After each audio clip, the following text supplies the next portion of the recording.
ओम नमः सदेभ्यः। ओम नमः सदेभ्यः। ओम नमः सदेभ्यः। मंगलम भगवान वीरो मंगलम गौतम मुनि मंगलम कुंद कुंदाद्यो जैन धर्मोस्तु मंगलम सर्वमंगल मांगल्यम सर्वकल्याणकारकम प्रधानम सर्वधर्माणां जैनम जयतु शासनम जैनम जयतु शासनम जीवमजीवं दौवं जिणवरवशिहेण जीर्णनीदितं देवीन्द्रविन्दवन्दं वन्दे तं सर्वदा शिरसा।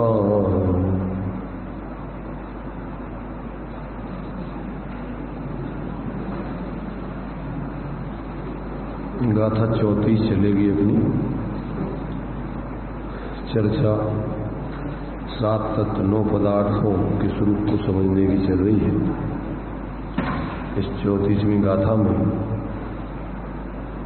यहाँ अब संबर पदार्थ का कथन किया जाएगा। संबर पदार्थ के स्वरूप को बताने के लिए 2 गाथाएं हैं। पहली गाथा में भाव संबर और द्रव्य संबर का सामान्य से स्वरूप बताया जा रहा है। गाथा है चेदन परिणामो जो कम्मस्सासौ निरोहिणे हेतु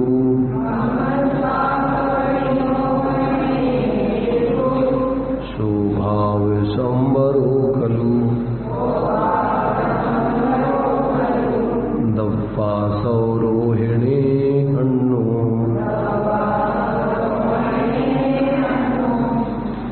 आश्रव के रोकण कुंभा आत्म कोशो संबर भाव उदिकन कर्म रुके सो जा संबर द्रव्य नाम सोमानी। क्या कह रहे हैं? चेदन परिणामो जो कम्मस्सासौ निरोहिणी हेतु, आत्मा का जो परिणाम कर्मों के आश्रव को रोकने का हेतु है, सो भाव संबरो खलु, वह भाव संबर है। और तब पासौ रोहिणी अन्नु, और जो द्रव्य कर्मों का आश्रव रुकता है, उनका रुकना, वह द्रव्य संबर जानना चाहिए। उन्हें कर्मों का जो रुकना है वो द्रव्य संबर जानना, ऐसा जो है संबर का स्वरूप जानना। तो आत्मा के जिस परिणाम से कर्म रुकती है उस परिणाम को भाव संबर कहते हैं, और जो कर्म रुकते हैं उन्हें द्रव्य संबर जाना। ये सामान्य से इसकी परिभाषा है।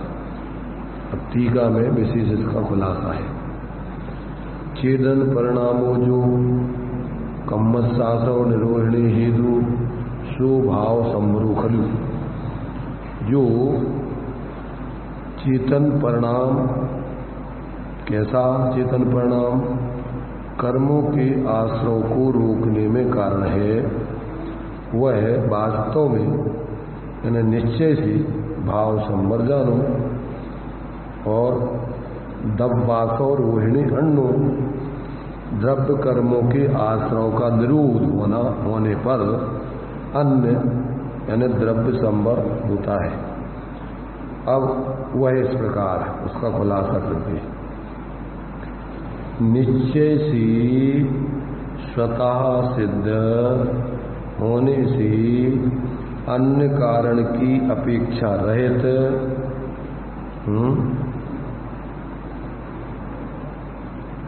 अविनश्वर होने से नित्य, परम प्रकाश रूप स्वभाव होने से स्वपर को प्रकाशित करने में समर्थ, अनादि अनंत होने से आदि मध्य और अंत रहित, दृष्ट श्रुत और अनुभव किए हुए भोगों की आकांक्षा रूप निदान बंदादि समस्त रागादि विभाव मल से रहित होने के कारण अत्यंत निर्मल, परम चैतन्य विलास रूप लक्षण होने से चिद उच्छलन यानी चैतन्य से भरपूर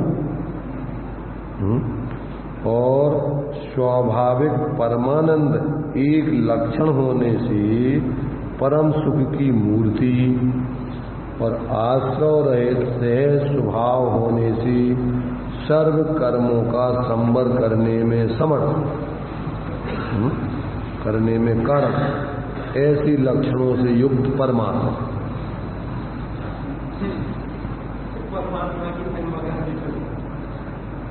अब यहाँ कोई दूसरे परमात्मा की बात नहीं चल रही, यहाँ तो अंदर में प्रत्येक आत्मा के स्वरूप को बताया जा रहा है। जिस आत्मा के आश्रय से संवर होता है, भाव संवर होता है और द्रव्य संवर होता है, उस आत्मा का कुछ बता रहे हैं। जिस जो संवर होता है, भाव संवर और द्रव्य संवर, उसका मूल हेतु क्या है, तो वो बता रहे यहाँ पर। जो अपन अभी समय सार में जो शुद्ध निश्चय नय का विषय, सम्यक दर्शन का, सिद्धि ज्ञान का, स्वगी ध्यान का धी और चारित्र की अवलंबन करने योग, ऐसा जो आत्मा है, ऐसे उस समय सारभूत शुद्ध आत्मा को यहाँ बता रहे हैं।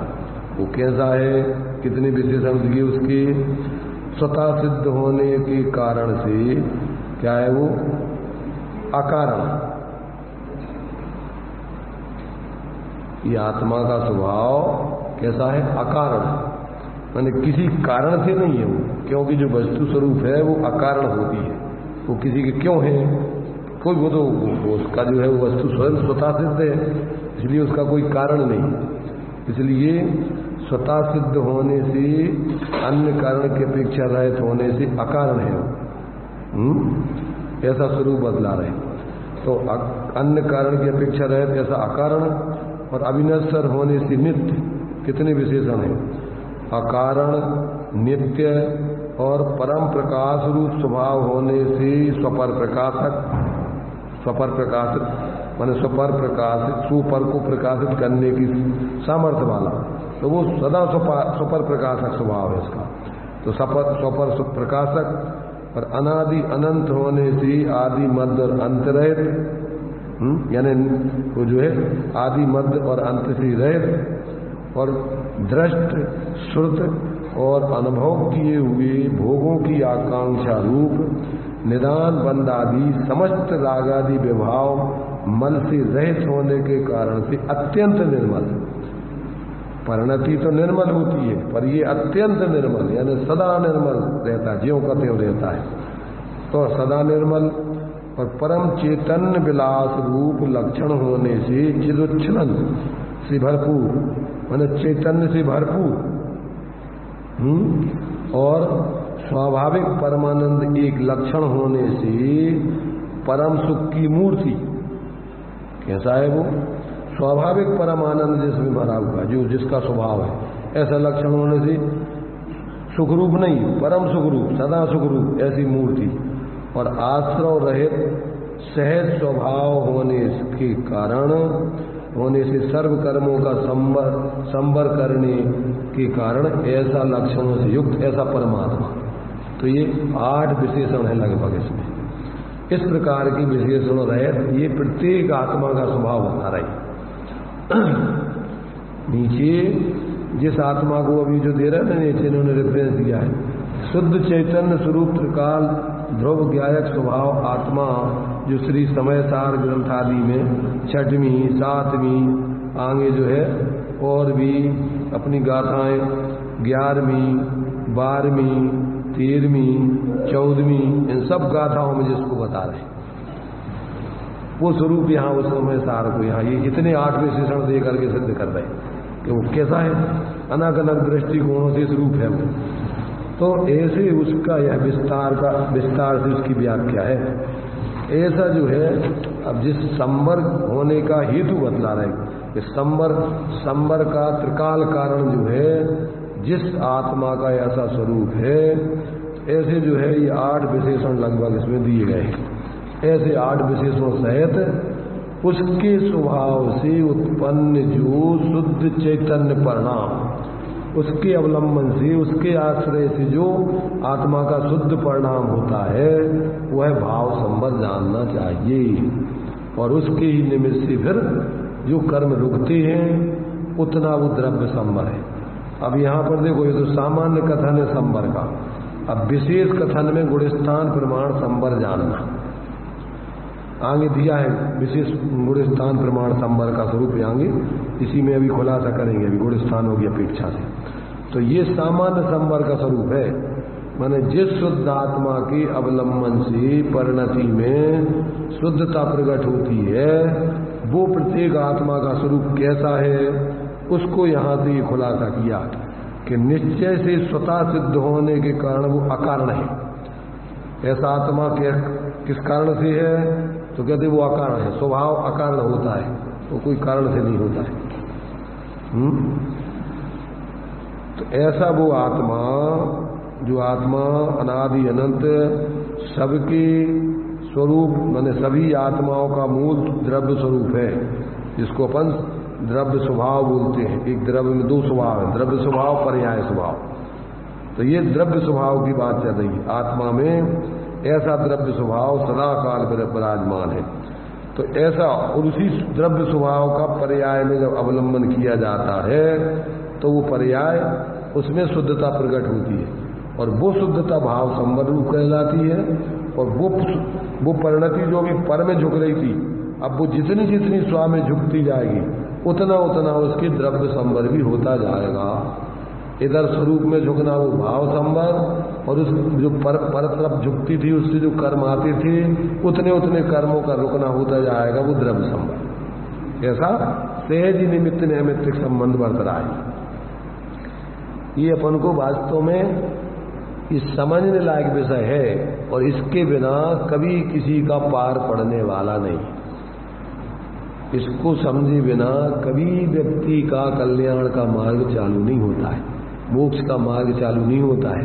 ये कहीं दूसरे से कुछ लेना देना नहीं है, तुम्हारे पास ये पूरा साधन है।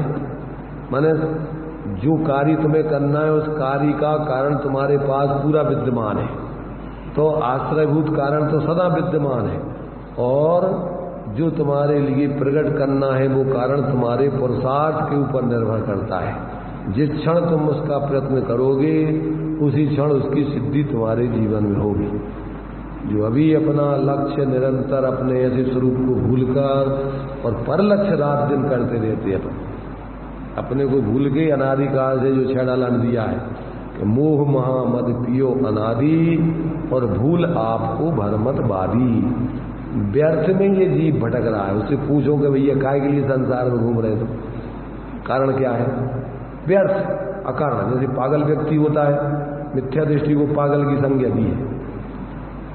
सत असत अविशेषात यद्रक्षोपलब्धेर उन्मत्तवत्। पागल व्यक्ति से पूछो तुम कहाँ जा रहे हो, काय को जा रहे हो?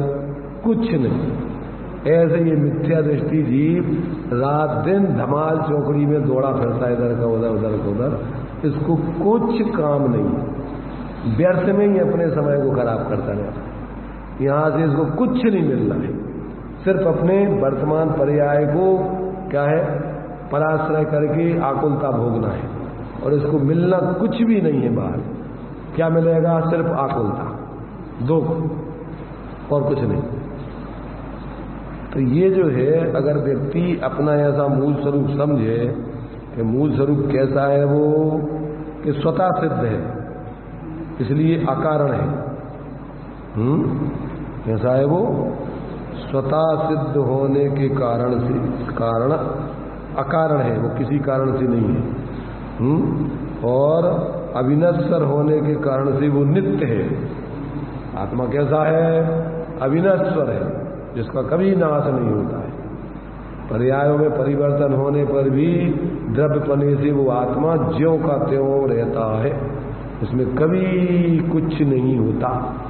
तो ऐसा वो नित्य है और परम प्रकाश रूप होने के कारण से स्वपर प्रकाशक है। उसमें स्वपर को प्रकाशित करने की नित्य सामर्थ्य विद्यमान है और अनादि अनंत होने के कारण से आदि अंत और मध्य से रहित है, न जिसका जन्म हुआ, न जिसका मध्य है और न जिसका अंत है। और दृष्ट श्रुत और अनुभव किए हुए भोगों की आकांक्षा रूप निदान बंदादि समस्त रागादि विभाव मल से रहित होने के कारण अत्यंत निर्मल। इसको निर्मल होना नहीं है, ये कैसा है? ये अत्यंत सदा निर्मल स्वभाव वाला है और परम चैतन्य विलास रूप लक्षण होने के कारण से ये चैतन्य से भरपूर है। कैसे भरा हुआ है? अपने चैतन्य पने से भरपूर है। इसमें विकार नहीं भरे हुए। विकार तो क्षणिक पर्याय में पैदा होते, परंतु ये तो चैतन्य से भरपूर है। और स्वाभाविक परम आनंद जैसा इसका एक लक्षण है, इसलिए परम सुख की मूर्ति है। कैसा है? परम सुख की, सुख सुख सुख से ही भरा पूरा है। दुख तो ये क्षणिक पर्याय में कृत्रिम है, इसका बनावटी है, क्षण क्षण में झूठा बाहर से परावलंबन से उत्पन्न करता है। और आश्रव रहित स्वभाव होने के कारण सर्व कर्मों का संवर करने में समर्थ है। ऐसे लक्षणों से युक्त ऐसा परमात्मा है। पर्याय में तो जो अरहंत सिद्ध है वो परमात्मा पना उनकी प्रकट हुआ है, परंतु ये तो सदा ऐसे परमात्मा स्वभाव को लिए हुए है।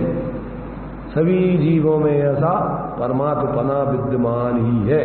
ऐसे अपने ऐसे स्वरूप को भूल के और ये जीव इधर उधर भटकता फिरता है।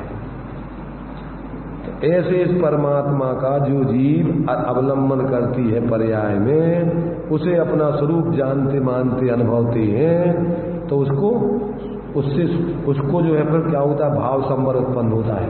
ऐसे स्वभाव से उत्पन्न जो शुद्ध चैतन्य परिणाम है वह भाव संवर जानना है। हाँ, फल बता दिए ना।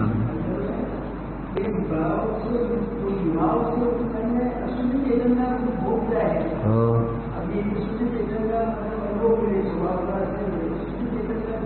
परिणाम प्रकट होगा, शुद्ध पर्याय में शुद्ध परिणाम प्रकट होगा। वो भाव संवर कह रहा है उसी को, शुद्ध भाव को ही पर्याय में जो शुद्धता प्रकट होती है उसका नाम भाव संवर।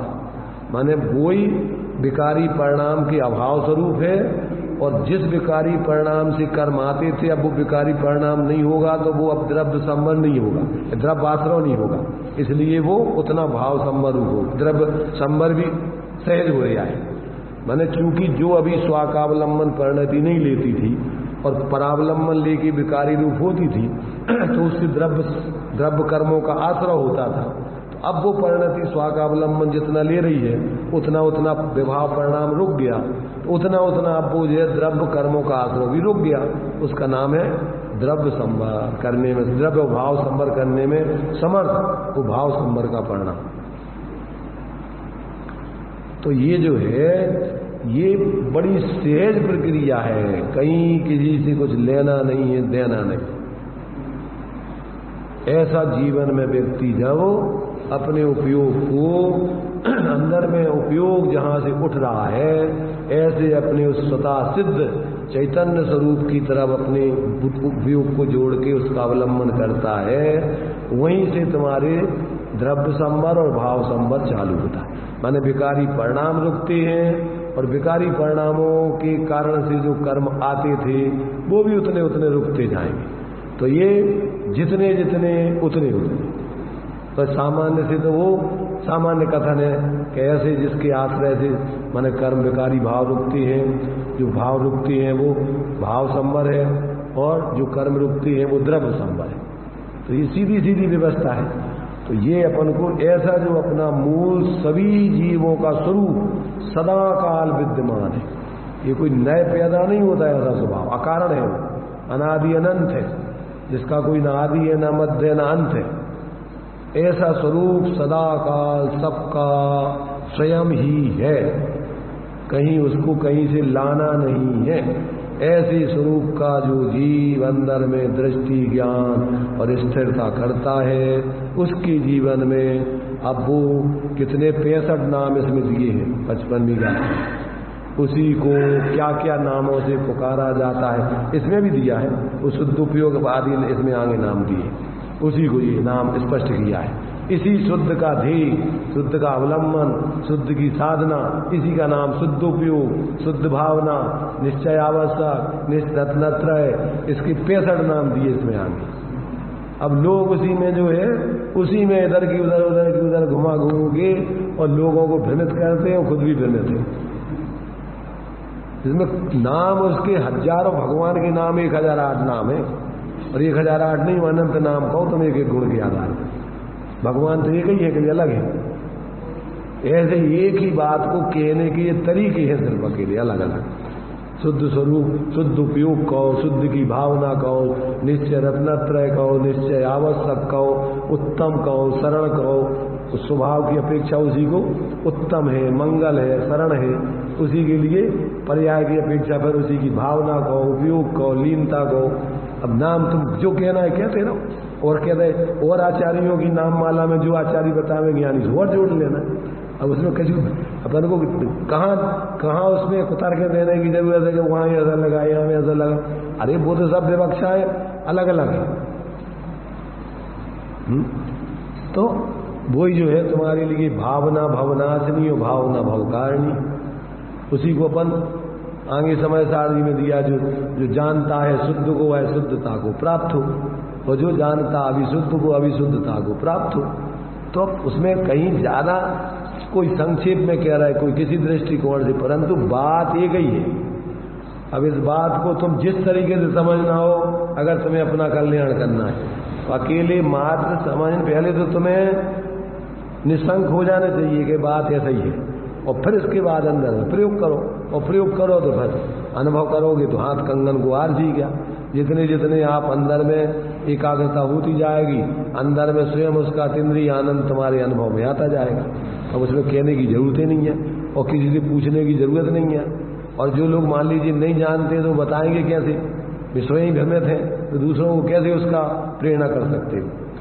इसलिए जिनकी होनार अच्छी है, जिनकी मिथ्यात्व का मंदोदय होगा और जिनको अपना कल्याण करना होगा, वो तो पहले विशुद्धता में इसको स्वीकार करके और फिर इधर की तरफ अपनी प्रवृत्ति करके शुद्धता प्रकट करेंगे।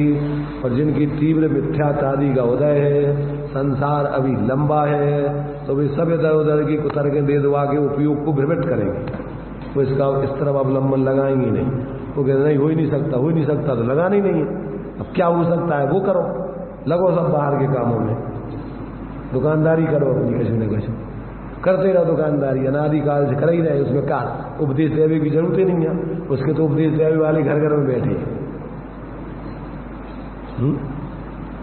इस बात को ये तो सभी बाहर के विषय कथाएं और बाहर के कार्यों के उपदेश देने वाले तो सब जगह चल रहे हैं, परंतु इस बात को देने वाले कहते कोई बिरले ही होते। इसलिए आचार्य देव ने समय सार में प्रतिज्ञा की, हम तो तुम्हारे लिए वो बात बताएंगे जो तुमने सुनी नहीं, परिचय किया नहीं, अनुभव किया नहीं। हम तो तुम्हें उसको सिद्ध करेंगे। जिसको अपना कल्याण करना हो तो समझ लेना, और छल ग्रहण करना है तो तुम जानो, हम जिम्मेदार नहीं है उसके लिए। हम तो सजग कर सकते हैं, कह सकते हैं। अब उसमें अगर तुम्हारी होनार अच्छी है तो तुम स्वीकार कर लोगे, और होनार तुम्हारी अभी खोटी है तो तुम ऐसे भ्रमित करने वाले लोगों के पास जाकर के अपने उपयोग को भ्रमित करके इस बात को नकार दोगे। अब इसमें आचार्य कुछ नहीं कर सकते। अच्छा, आचार्य क्या, भगवान भी कुछ नहीं कर सकते।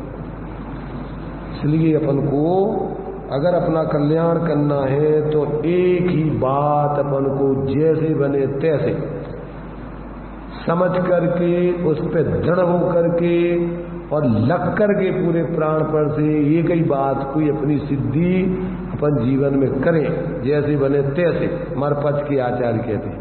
ये कार्य अपन ने नहीं किया, और तो सब करते रहे, अपन नेतागिरी खूब की अपन ने, परंतु ये कार्य आत्मार्थ बनेगा आज तक अपन ने नहीं जाना। आचार्य बना बहुत जल्दी करता है, दूसरों को समझाने लगता है व्यक्ति, जो समझता है, जो समझा है। ये नहीं है कि वो सही समझाता है, जो समझा है उसका आचार्यपना प्रत्येक व्यक्ति दूसरे को करना चाहता है, दूसरों को, क्योंकि उसमें उसको ऐसा लगता है कि अपनी विशेषता है। समझने में, प्रयोग करके जीने में तो उसको ऐसा लगता है कि अरे कोई अपन को कुछ विशेष जानेगा ही नहीं, तो वो दूसरों को समझाने में दूसरे लोगों को ऐसा लगता है ये विशेष आदमी है, कोई समझा, दूसरा समझा रहा, ये ज्यादा जानता है। इसलिए ज्यादातर लोग दूसरों को समझाने के चक्कर में रहते हैं। सबसे हर व्यक्ति दूसरों को समझाने के चक्कर में जाना चाहता, समझ करके जीना नहीं चाहता, और जो समझ करके सच्चे अर्थों में जीने लगता है उसकी बोलती बंद हो जाती है। क्या बोले, और बोलने में देखो दम तो है नहीं है, विकल्प के अलावा, आकुलता के अलावा कुछ नहीं।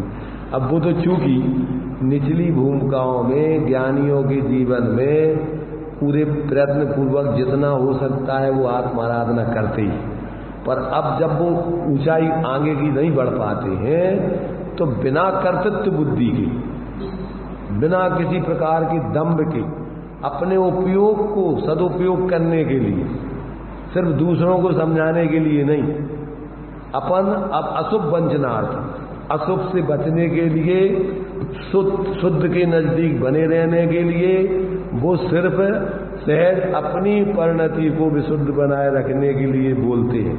वो किसी दूसरों के लिए एकांत से समझाने के लिए नहीं बोलते। एकांत से दूसरों को समझाने के बोलने में तो आकुलता है, और मान जाने पर दंभ होता है, नहीं मानने पर बुरा लगता है, दीनता आती है। और जो स्वांता सुखाए उपदेश करते हैं, मान जा तो शाबाश, और नहीं माने तो तेरी जैसी होनहार है तू जान। मुझे तो उस भूमिका में ऐसा भाव आया, बोल करके अपने फ्री हो गए और अपने सहज आगे बढ़ गए। इसलिए उसके जीवन में न ऐसे कार्यों से दीनता आती है, न दम होता है, न किसी प्रकार का और कोई विकल्प के ऐसा क्यों नहीं, ऐसा सब सहज रूप से अभी पात्रता जैसी है वो सामने वाला वैसा ही करेगा। इसलिए वो व्यक्ति सहज होकर के अपनी आत्माराधना के साथ साथ अन्य जीवों के लिए भी अपनी सहज उपयोग की विशुद्धता बनाए रखने को, ये उपदेश भी स्वाध्याय का ही भेद है। और क्या है ये उपदेश? ये भी स्वाध्याय है उस व्यक्ति का जो साधक है। अब इसमें दूसरे व्यक्ति सहजता में लाभ ले लें तो ये उनकी पात्रता है, और अगर नहीं ले रहे तो ये उनकी योग्यता है, उसमें उसका कोई ना लाभ ना हानि।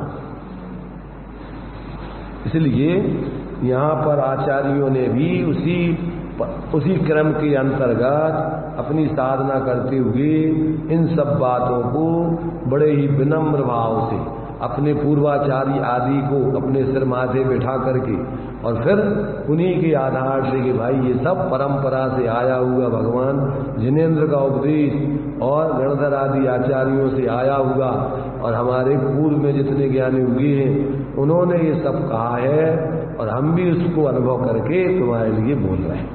तो जितने ज्ञानी हुए हैं उन्होंने ऊपर से लेकर के और स्वयं के अनुभव के साथ साथ उसकी चर्चा की है।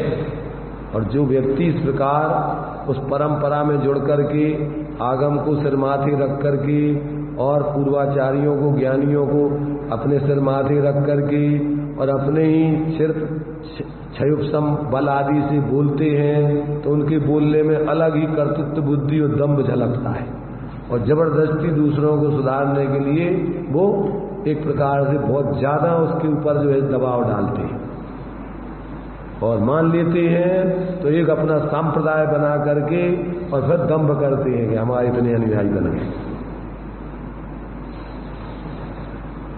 तो यहां पर देखिए बहुत गजब की बात है ये सारी द्वादशांग का सार एक एक गाथाओं में ज्ञानी भरती है। तो इस प्रकार से कहते हैं जो ऐसे 8 विशेषों सहित ऐसा जो आत्मा का द्रव्य स्वभाव सबके पास सदा कारण रूप में है, जिसके अवलंबन से कार्य होता है, ऐसे अपने उस कारण रूप अपने परमात्मा को, आत्मा को जो पर्याय में ध्याता है, उसका पर्याय में कार्य हो जाता है।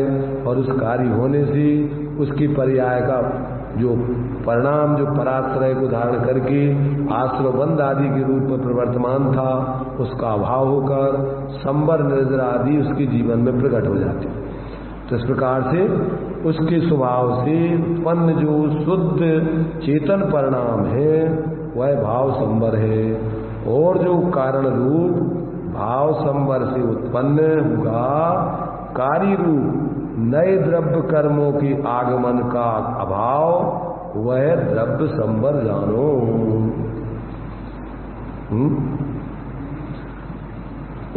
उस भाव संबर को द्रव्य संबर का निमित्त कारण कहा है।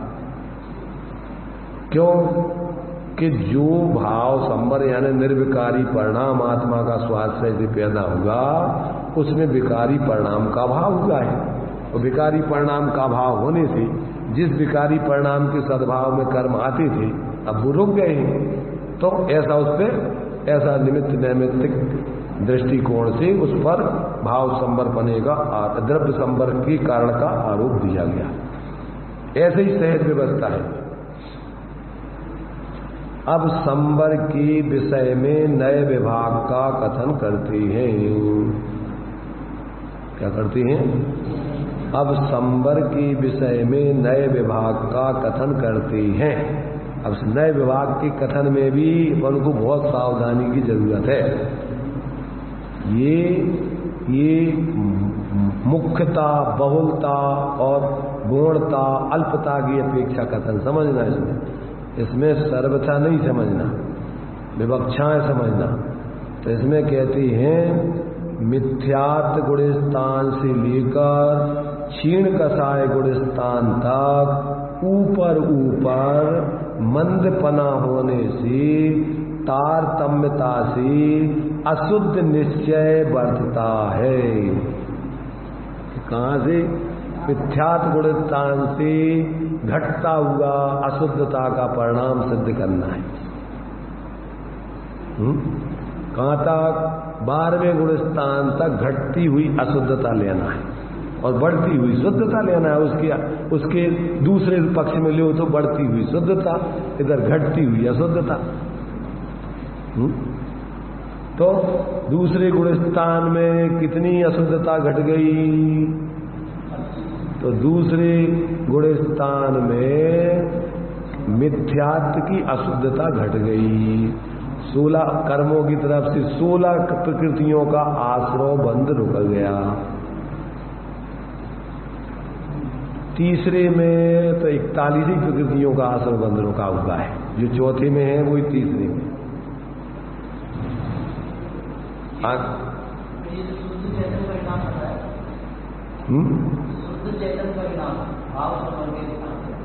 तो मिथ्यात्व गुणस्थान से लागू होगा। क्यों कि जहां से करण लब्धि में पहुंचता है वहां से असंख्यात गुणी निर्जरा चालू हो जाती है। काय की बल पे उसी शुद्ध स्वरूप के अवलंबन के बल से, इसलिए वहीं से शुद्धता चालू करना है। मिथ्यात्व में भी असंख्यात भेद है मिथ्यात्व गुणस्थान के। तीव्र गृहीत मिथ्यात्व, अगृहीत मिथ्यात्व, फिर सम्यक सन्मुख, मिथ्या दृष्टियों के भेद। तो उसमें भी तारतम्यता लगाना पड़ेगी कि नहीं? अशुद्धता की ये अशुद्धता वहां से खड़ी होगी और शुद्धता वहीं से खड़ी होगी। उस शुद्ध के ध्येय से, लक्ष्य से, अवलंबन से ये संबंध यहां से चद होगा निर्जरा। तो करण लब्धि के बीच से अपूर्व करण भाव से यहीं से असंख्यात गुणी निर्जरा यहां से चालू हो जाएगी उस मिथ्या दृष्टि की अपेक्षा नीचे के भावों की। हाँ, अंश ही लगाना है।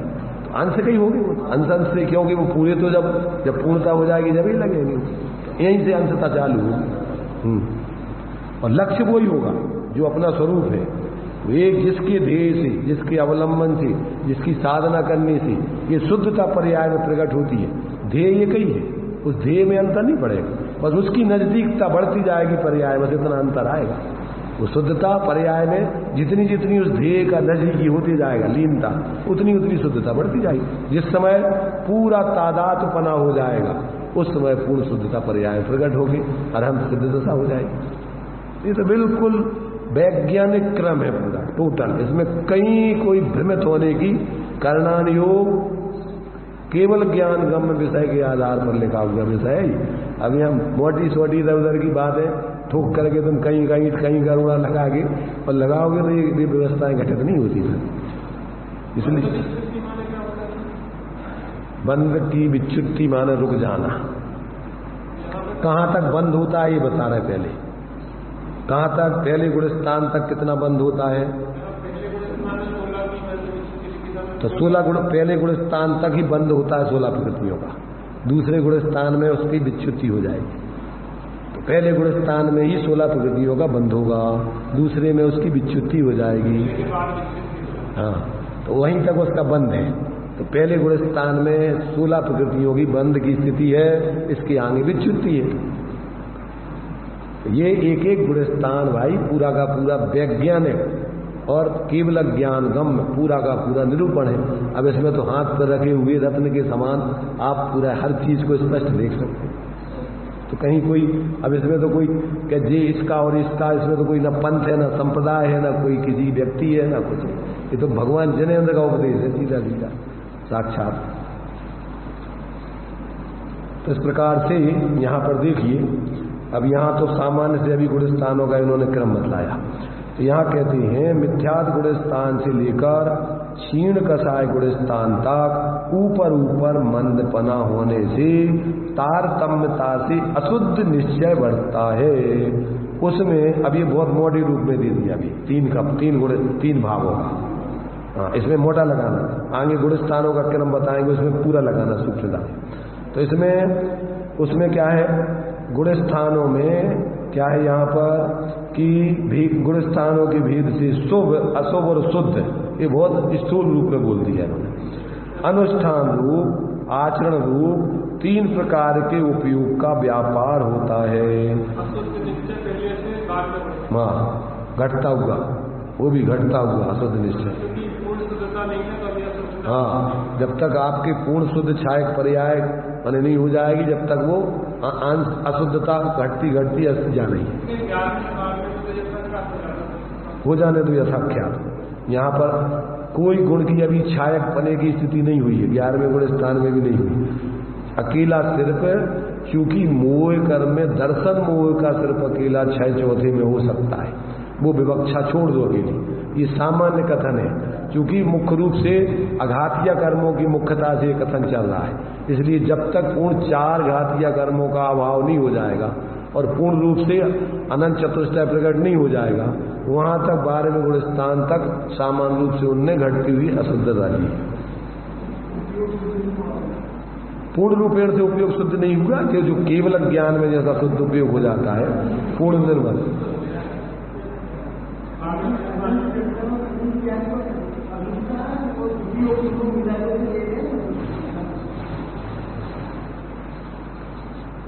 तो ये जो है यहाँ पर अपन को आचार्य कौन सी विवक्षा से क्या बात कर रहे हैं, ये अपन को गहराई से यहाँ पूर्ण शुद्ध उपयोग अर्थात आपका सर्वांग रूप से सकल द्रव्य के गुण अनंत पर जाय अनंता जाने एक ही काल, जिस आपके अनंत ज्ञान दर्शन वीर आदि का उपयोग अब जिसमें कोई अपूर्णता नहीं रही है, तो वो जब तक छदमस्त दशा है तब तक उनका भी पूर्ण उपयोग शुद्ध नहीं हुआ है। ज्ञान दर्शन आदि वीर्य और इनकी अशुद्धता चल रही है।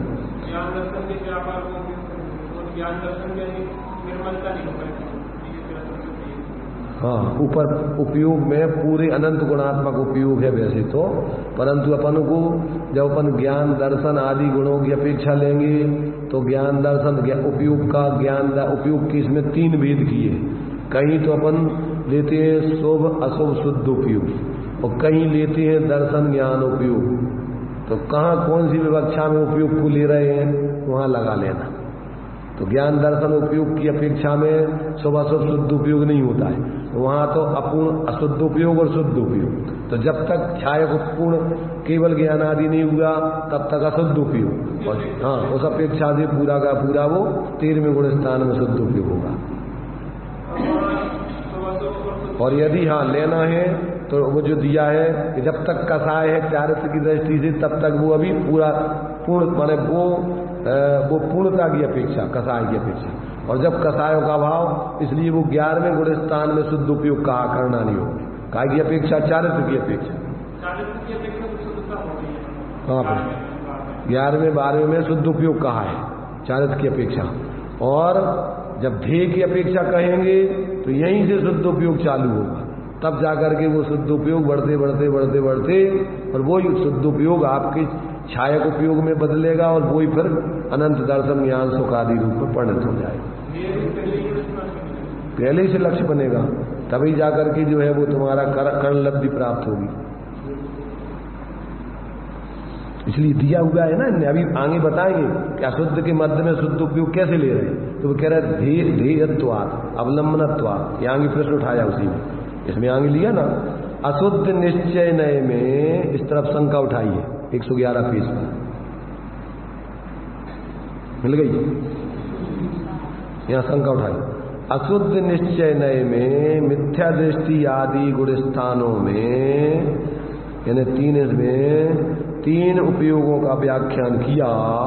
वहां अशुद्ध निश्चय नय में शुद्ध उपयोग किस प्रकार घटित होता है, तो आगे उसका खुलासा किया। देखो, शुद्ध उपयोग में शुद्ध बुद्ध एक स्वभावी निजात्मा ध्येय होता है।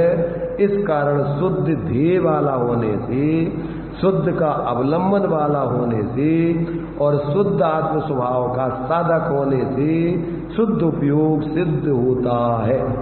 हाथ पर रखे हुए रत्न के समान सब बात लिखी हुई। ऊपर संस्कृत में लिखा है कि कोई हिंदी में उन्होंने ऐसा नहीं कर दिया कि अपने मन से लिख दिया हो। यहाँ दिया है इति चेत उत्तरोत्तरम शुद्ध नहीं, 1 मिनट का, हाँ शुद्ध उपयोगी शुद्ध बुद्ध एक स्वभाव निजात्मा ध्येय तिष्ठति 3 कारणेन शुद्ध ध्येयत्वात् शुद्ध अवलंबनत्वात् शुद्ध आत्म स्वभाव रूप साधकत्वाच्च शुद्ध उपयोगो घटते। तो इस प्रकार ये शुद्ध उपयोग घटित होता है। तो यहाँ ये कह रहे हैं कि शुभ और उसमें गुणस्थानों के भेद से शुभ अशुभ और शुद्ध अनुष्ठान रूप आचरण 3 प्रकार के उपयोग का व्यापार है, उसे कहा जाता है मिथ्या दृष्टि साधन मिश्र। इन 3 गुणस्थानों में ऊपर ऊपर मंद रूप से अशुभ उपयोग होता है, उससे आगे असंयत सम्यक दृष्टि श्रावक और प्रमत्त संयत। इन 3 गुण स्थानों में परंपरा से शुद्ध उपयोग का साधक ऊपर ऊपर तारतम्यता से सुपयोग होता है। इसके पश्चात अप्रमत्त से क्षीण कसाय तक के 6 गुण स्थानों में जघन्य और मध्यम और उत्कृष्ट भेद से विवक्षित एक देश शुद्ध नय रूप शुद्ध उपयोग होता है। वहाँ मिथ्या दृष्टि प्रथम गुण स्थान में तो संवर नहीं होता। साधन आदि गुण स्थानों में मिथ्या दृष्टि प्रथम गुण स्थान में 16 प्रकृति, दूसरे में 25, तीसरे में 0, चौथे में 10, 5वें में 4, 6वें में 6, 7वें में 1, 8वें में 2, 30, 8वें में कितनी, पहले 2-3 भाग है उसकी, 8 में 2, 30 और 4, ऐसे कितनी 36 प्रकृतियों का यहाँ बंद विचार। ये गुणस्थान में ऐसे 3 भाग कर दिए। 9वें में 5, 10वें में 16 और संयोग केवली में यानी 13वें गुणस्थान में 1 प्रकृति की बंद विच्युति होती है। गोमठसार कर्मकांड गाथा 94। इस प्रकार बंद विच्युति त्रिभंगी में कई अनुसार क्रम से ऊपर ऊपर अधिकता से संवर जानना चाहिए। इस प्रकार ये मैंने इसमें अपने लिए संवर का क्रम बताया कि किस प्रकार जीव अपने कर्मों का और विभावों का संवर करके और शुद्धता में प्रवेश करते हुए अपनी आत्मा को अशुद्धता से बचाकर शुद्ध दशा को प्राप्त करे। वो विधि वैज्ञानिक सिस्टमैटिक गुणस्थान प्रमाण सीधी बातें में अकेले ऊपर बातें चलने की नहीं है, ये जीवन में प्रैक्टिकल करने वाली चीजें हैं सब। तो इस प्रकार से ये शुद्ध उपयोग की स्थिति यहाँ इन्होंने इस प्रकार सिद्ध की। अभी अपने शंका पे पहले ले ली थी कि शुद्ध निश्चय में मिथ्या दृष्टि आदि गुणस्थानों में 3 उपयोगों का व्याख्यान किया। वहाँ अशुद्ध निश्चय में शुद्ध उपयोग किस प्रकार घटित होता है। तो शुद्ध उपयोग में शुद्ध बुद्ध एक स्वभावी निजात्मा ध्येय होता है। इस कारण शुद्ध ध्येय वाला होने से, शुद्ध अवलंबन वाला होने से और शुद्ध आत्म स्वभाव का साधक होने से शुद्ध उपयोग सिद्ध होता है। और वह संवर शब्द से वाच्य शुद्ध उपयोग, देखो वो संवर शब्द से वाच्य शुद्ध उपयोग संसार के कारणभूत मिथ्यात्व रागादि अशुद्ध पर्याय की भांति अशुद्ध नहीं होता है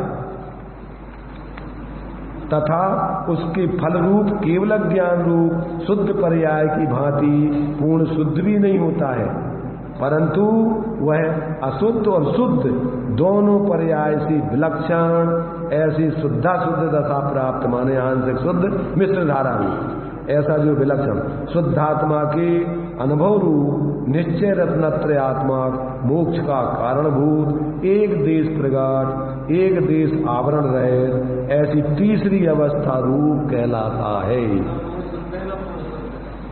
अगर ये नहीं मानो तो फिर साधक दशा ही नहीं बनती, या तो बाधक दशा और या सिद्ध दशा, इसके बीच की साधक की दशा ही सिद्ध नहीं होती।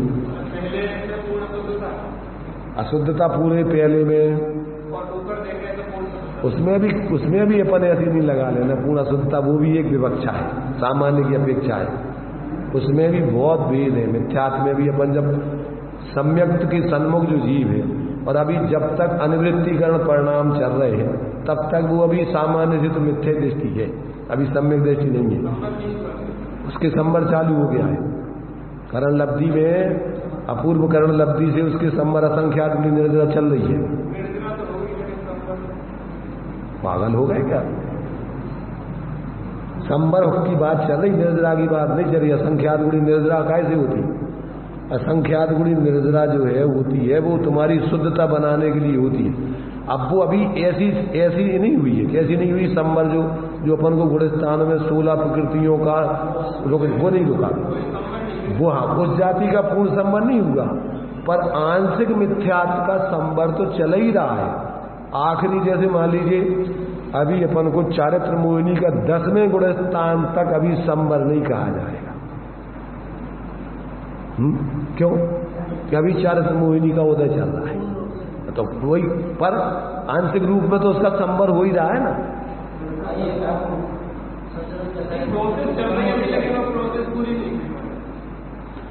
तो इसके लिए जब तक यहाँ तो अभी तो अपन छोड़ो, वो तुम्हारे से मोक्ष मार्ग प्रकाशक जी में वो निमित्त परमात्म वचन का दी ना, जो इसमें क्या निमित्त उपादान की चित्ती है कि परमात्म वचन क्या है, उसमें तो उन्होंने निगोद से शुद्धता को पकड़ के उठाया है। अशुद्धता में ऐसी ताकत नहीं है कि जीव को ऊर्ध्वगमन कराए, परंतु चूंकि वहां ग्रंथि भेद जब तक नहीं हो जाएगा तब तक उसको शुद्धता प्रकट रूप से नहीं कही जाएगी। परंतु वहां भी गर्भ शुद्धता है। मान मान मान, मानी तो साबास और नहीं मानी तो तू जान। उधर से उठ रहा है तो काय की ना अशुद्धता के बल पे, शुद्धता के बल। तो वहां पर भी उस शुद्धता में माने मंद कसाय में भी उसकी कसाय की अभाव की स्थिति बन रही है। तो मंद कसाय तो कसाय के सद्भाव के कारण से कह रहे हैं, परंतु जो कसाय जा रही है उसमें क्या आ रहा है? उसमें उसकी आत्मा का स्वभाव आ रहा है, परंतु अभी भेद विज्ञान नहीं होने से उसको नहीं कहा जाएगा। जब तक आपको स्पष्ट रूप से दूर माने उसके 2 टुकड़े नहीं हो जाएं मिथ्यात्व के, तब तक उसके लिए उसको अपन गर्भ शुद्धता कहेंगे। माने लोक में हाँ स्वोपयोग में ही है, तो उसमें ही जो है क्योंकि उसमें बल नहीं हुए तो आगे आगे व्यक्ति के आगे मोक्ष मार्ग ही नहीं बनेगा। ये बताओ कि संगी पंचेंद्री बनता है, ज्ञान दर्शन आदि की जो ये तो स्वभाव है ना, ये काय से प्रकट होते हैं? उसी मंत्र का सहाय के बल से तो ये स्वभाव प्रकट हो रहा है। तो उसमें शुद्धता के बल से ही वो संबंध हो रही इन ज्ञानावर्णी दर्शनावर्णी आदि, तभी जाकर के आपका स्वभाव प्रकट हो रहा है। इसलिए उन्होंने कहा इकट्ठी चर्चा नहीं करना तुम शुद्धता सम्यक मिथ्यात्व की। यहाँ तो सूक्ष्म सम्यक मिथ्यात्व की चर्चा कर रहे हैं। जितना माने अपन जैसे इकट्ठे पास फेल की बात नहीं करना। एक नंबर भी आपको मिला है तो पास हो गया, 2 नंबर मिले है तो पास। अभी तो पास फेल इकट्ठा, तो अपन जब 33 मिल जाएंगे तो कहोगे पास। अभी भी फेल 66-67%, फिर वहां पर कह देंगे इकट्ठा पास, अभी कब पास? सूक्ष्मता से विचार करो तो अभी 67% फेल, 1% पास। तो ये जो है ऐसी जो बहुत सूक्ष्म, ये तो टोटल जी ने लिखा मोक्ष मार्ग का 11-14 गुणस्थान तो मोटी बुद्धि में समझाने के लिए लिखे। जीव के जितने परिणाम होते हैं उतने गुणस्थान होते हैं संख्या में, क्योंकि उतने सूक्ष्म अब तुम विभाग कर नहीं पाओगे। अभी अपन लोक में भी अपन देखते हैं, घड़ी में अपन ने सेकंड मिनट और घंटे कट बनाया, और ने नैनो और पीको सेकंड कितने उसके हिस्सा कर दिए, 1 सेकंड के लाखों हिस्सा कर दिए उसके, और वे भी यही समय के भेद के नहीं है। तो लोक में नहीं चलेगा, क्योंकि लोक में तो स्थूल रूप में आपको ज्ञान करना है, इसलिए ऐसे धर्म में समझना ये सब चीजें। हाँ, बस यही है। तो इस प्रकार से ये अपन को वास्तव में आचार्यों ने, ज्ञानियों ने बहुत ही अपने ऊपर करुणा करके, जैसे मैंने जीवों को बात सही समझ में आ जाए, और जब वो प्रैक्टिकल करेगा तो उसका उपयोग जितना सूक्ष्म होता जाएगा, अपने आप उसके ज्ञान में सारे विषय, क्योंकि ये तो ज्ञान का स्वभाव है, स्वपर प्रकाशक है, जितना ज्ञान विशुद्ध होता जाएगा, ये अपने आप लब्धियां आपको जानने की प्रकट होती जाएंगी। क्योंकि ज्ञान कोई शास्त्रों में से नहीं आता है, शब्दों में से नहीं आता है, अंदर से प्रकट अपने स्वभाव में से प्रकट होता है।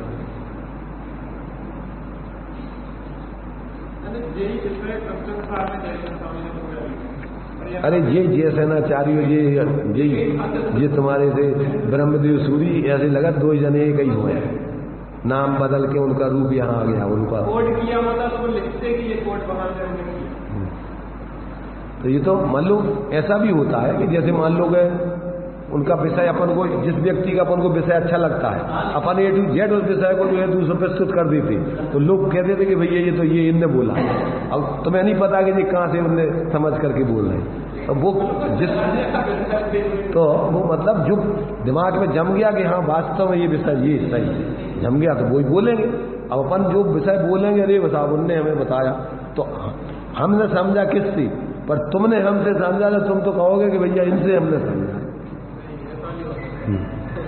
इसलिए कैसी स्थिति बन सकती वो तो अलग है, परंतु विषय आपको बिल्कुल स्पष्ट होना चाहिए। वास्तव में बात ये है।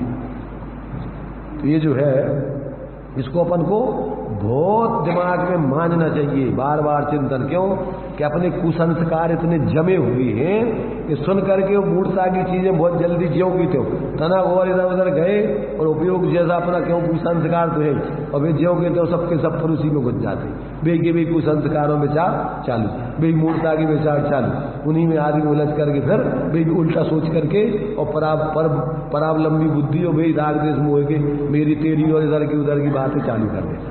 अरे कहीं को नहीं देखना है अपन को, तो अपनी बुद्धि में समझ करके खुद ही शोधन करना है। अपना शोधन अपन बताने की जरूरत नहीं किसी को, समझ में आ जाए तो समाओ, अपने स्वरूप की आराधना करो। आचार्य कह रहा है जीव निधि पाकर निज वतन में गुप्त रह जन भोगते, और अपन तनक की जानकारी मिली नहीं हो, जल्दी से इधर उधर बताना चालू कर देते, और उससे बता करके और फिर फ्री हो जाते, बस अपन जैसे अब बस होगा। अरे अपन को समझ करके जब तक आपका पूरा काम लोक में, तो अपन कोई चीज मिल जाए तो चुपके से रख करके फिर उसको अपन आराम आराम से निकाल के खाते, कोई भ्रम नहीं हो जाएगा भैया तेरे पास कहां से आ गई। इसलिए ये चीज अपन को समझ करके अंदर में गुप्त रह करके भोगने लायक है। ये बाहर में जल्दबाजी करके और तुम बताओगे किनको, जिनको ना कभी मतलब है, वे तो तुम्हारी हंसी उड़ाएंगे। अरे जो देखो बहुत बड़ा बहुत धर्म, अरे बहुत समझ जाओ, जो समझ गया समझ गए ऐसी कर दो, देखो तो तुम्हें और जो कहीं तुम्हारा तनक मनक रुचि है वो सब बर्बाद कर देने में तुल जाएंगे। इसलिए भाई ये चीजें अपन को दूसरों से ज्यादा चर्चा करने लायक नहीं है। ये तो समझ में आवे तो अंदर में प्रैक्टिकल करके आनंद भोगो, और भोगते हुए कदाचित कोई पात्र जीव आ जाए तुम्हारे पास पूछने और लगे तुम्हें योग्य कि ये सही अर्थों में वास्तव में जिज्ञासु हुए तो बता दो बताने का भाव। तेरा गहरा कोई को बता के हंसी मजाक करके तुम अनुचित, क्योंकि बहुमत तो नहीं कहा है मूर्खों का बे, मैंने तुम्हें एन केन प्रकार विश्लेष करने का प्रयत्न करेंगे कि ये कहीं ये नहीं कहीं कहीं इसको। अब क्या है ना लोगों को अपनी दीनता लगती है, क्योंकि ये विषय समझा नहीं, रुचि है नहीं, बाहर में लगे है अपने को श्रेष्ठ सिद्ध करते रहते हैं भीड़ इकट्ठी करके।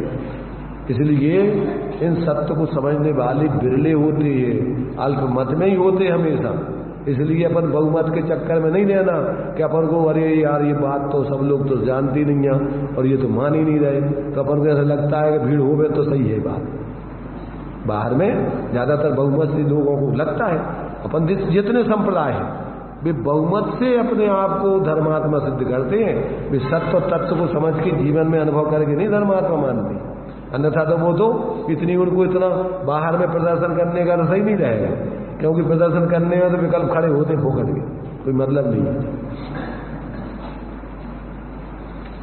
तो अब जो है ये विषय वास्तव में अपन को जो है बहुत ही गंभीर विषय है, और इसको बार बार अपने ज्ञान में लेकर के और अपनी बुद्धि को व्यवस्थित करके और इस प्रकार से अपने अंतर में जो है अपने स्वरूप की आराधना करने में उपयोग को, क्योंकि मोह के संस्कारों से बार बार इधर उधर उपयोग रुचि लगती है, इधर का तो अपन ने सुन लिया और इससे तो हाँ ठीक है, और अब रुचि काय में लगती प्रयत्न काय में, तो सब बाहर के काम। तो ये जो है यहाँ पर कहते हैं कि ये संवर शब्द से बात शुद्ध उपयोग संसार के कारणभूत मिथ्यात्व राग आदि अशुद्ध पर्याय की भांति अशुद्ध भी नहीं होता है, तथा उसकी फल रूप केवल ज्ञान रूप शुद्ध पर्याय की भांति शुद्ध भी नहीं होता है, परंतु वह अशुद्ध और शुद्ध दोनों पर्यायों से विलक्षण शुद्धात्मा के अनुभव रूप, देखो स्पष्ट लिखा हुआ है, शुद्धात्मा के अनुभव रूप निश्चय रत्नत्रयात्मा। अब ये जो निश्चय विषय तो अरे ये तो मैंने बिल्कुल लोगों को जो है मतलब जो अभी ज्ञानी में नहीं है, स्वाध्याय नहीं है उनका गहराई से,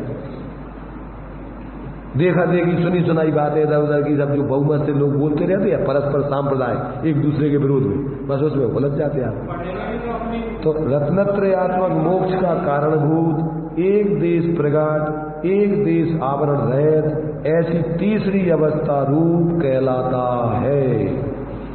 अब आगे इसमें इन्होंने और भी शंकाएं उठाई हैं, ये तो शांति से अपन को जो है एक एक बहुत गहराई से समझ करके पढ़ने लायक है, और उसको अपन बहुत ही गहराई से समझे पढ़ें, पढ़ते हुए अंदर में उसका चिंतन मंथन करते हुए और अपने जीवन में प्रैक्टिकल करते हुए उसको भोग करने के लिए वास्तव में जीवन में लागू करें। और ज्यादा इधर उधर पढ़ने के चक्कर में एक बार निर्णय हो गया तो अब तो उसी की गहराई में घुसने का प्रयत्न करना।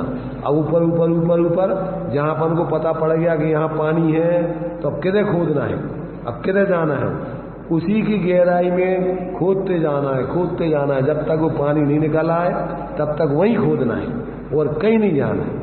तो एक ही बात को अपन को गहराई से अगर एक को साध लेंगे तो सब सद जाएगा, और एक को छोड़ के इधर उधर भटकेंगे तो कुछ नहीं सदेगा, ना इधर के रहोगे ना उधर की, जिंदगी पूरी हो जाएगी।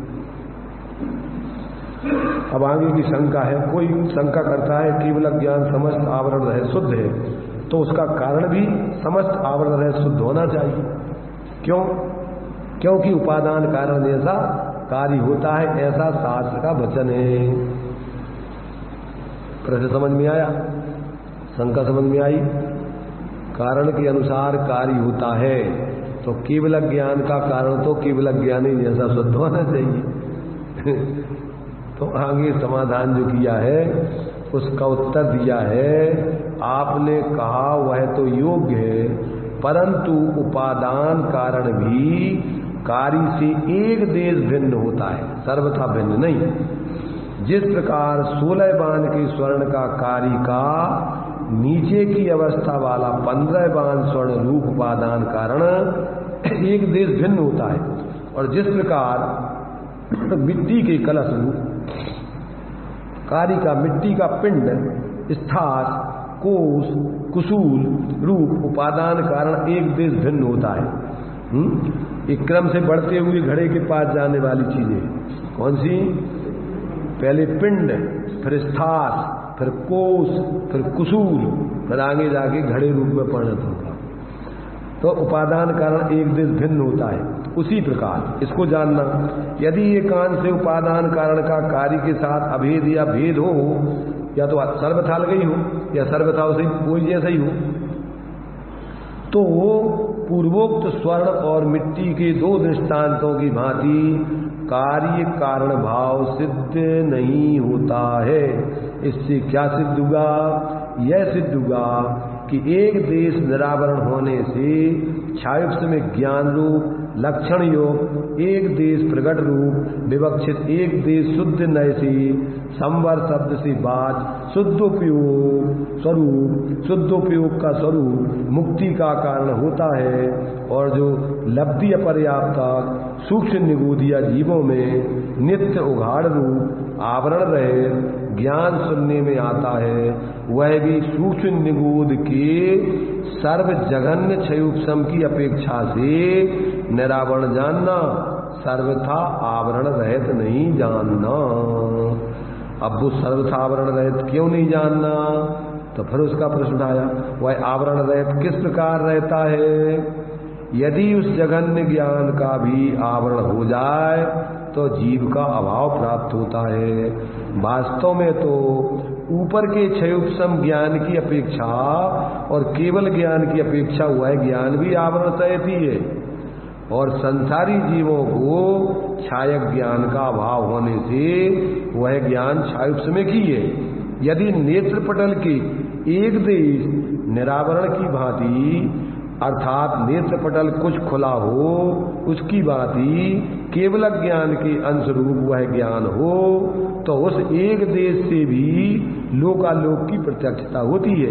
तो भी ऐसा तो देखने में नहीं आता है, परंतु बहुत से बादलों से आच्छादित सूर्य के बिंब की भांति अथवा निबिड़ नेत्र पटल की भांति उस निगूदिया का ज्ञान थोड़ा सा जानता है, ऐसा तात्पर्य जानना चाहिए।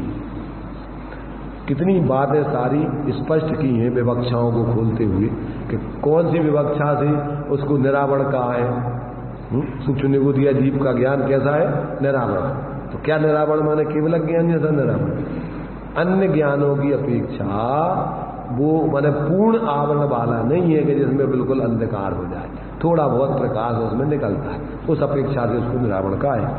तो इस प्रकार से बहुत सारे प्रश्न इसमें जो है जो वर्तमान में लोगों के जीवन में चलते हैं, उन सारे प्रश्नों का यहाँ बहुत सुंदर तरीके से और भगवान जिनेन्द्र के द्वारा भगवान के ज्ञान में आए हुए आगम के माध्यम से उसका युक्ति तर्क आदि से दृष्टांत दे करके बहुत बढ़िया खुलासा करके व्यक्तियों के मैंने जो भी शंकाएं हैं उसका समाधान किया है।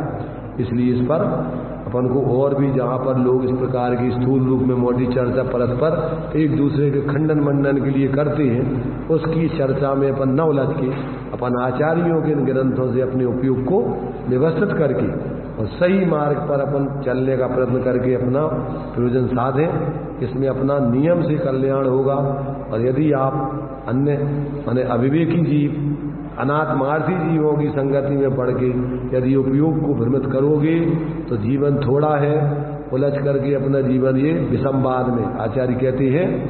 इसी में अपन ने पढ़ा था पहले कि अपन को अपने और पराये लोगों से किसी से विसंवाद नहीं करना चाहिए। क्यों?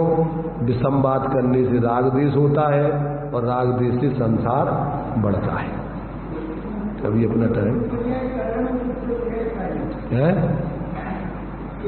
पूर्व पर्याय सहित द्रव्य कारण और उत्तर पर्याय सहित द्रव्य कार्य है।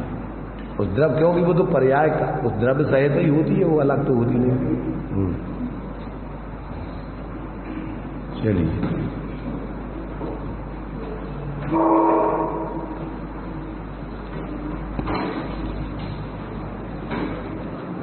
यहाँ संवर का प्रकरण प्रारंभ हुआ है। बहुत मार्मिक बिंदु में चले हैं। संवर कैसे होता है, सहज शुद्ध एक अवध स्पष्ट अनन्य नियत अविशेष और असंयुक्त 9 तत्व में छुपी हुई एक जो चैतन्य ज्योति है वो न प्रमत्त है न अप्रमत्त है। ऐसे शुद्धात्मा के श्रद्धान ज्ञान और आश्रय से भाव संबर प्रकट होता है और भाव संबर से द्रव्य संबर प्रकट होता है। यहाँ पे बताया कि पहले गुणस्थान से लेके 12वें गुणस्थान तक अशुद्ध निश्चय नय है और वहाँ पे प्रश्न किया कि अशुद्धता में किस प्रकार से शुद्धता की स्थिति बनती है और किस किस गुणस्थान में क्या होता है। तो यहाँ पे बताया कि मिथ्यात्व गुणस्थान से क्षीण कसाय गुणस्थान तक मंदपना तारतम्य से अशुद्ध निश्चय वर्तता है और गुणस्थान के भेद से देखें तो पहले से तीसरे गुणस्थान तक घटता हुआ अशुभ उपयोग, चौथे 5वें और 6वें गुणस्थान में बढ़ता हुआ शुभ उपयोग और 7वें आदि से लेके 12वें गुणस्थान तक बढ़ता हुआ शुद्धोपयोग तारतम्य रूप से यहाँ पे इसमें बताया गया है। इसके बाद किस गुणस्थान में कितने प्रकृतियों की बंध विक्षिप्ति होती है तो पहले में 16, दूसरे में 25, तीसरे में एक भी की नहीं होती है, चौथे में 10, 5वें में 4, 6वें में 6, 7वें में 1, 8वें के पहले भाग में 2, दूसरे में 30 और तीसरे में 4, 9वें में 5, 10वें में 16 और 13वें में एक प्रकृति की बंध विच्छित्ति होती है। फिर प्रश्न किया कि अशुद्धता में किस प्रकार से अशुद्ध निश्चय में शुद्धोपयोग किस प्रकार से घटित होता है, शुद्धता कैसे घटित होती है। तो उन्होंने 3 चीजें की है कि शुद्ध का ध्येय है, शुद्ध का अवलंबन है और शुद्ध का साधक होने से अशुद्ध निश्चय में भी शुद्धोपयोग घटित होता है। हमने प्रयास किया है समझने का, तो उसमें कहीं त्रुटि हो तो आप और सुधार करना है। तो बहुत मार्मिक चर्चा है, बार बार हम समझेंगे तो ये विषय बहुत गंभीर है, समझ में आएंगे। हम सभी स्वाश्रय से संबंध निर्जला प्रकट करें, ऐसी मंगल भावना।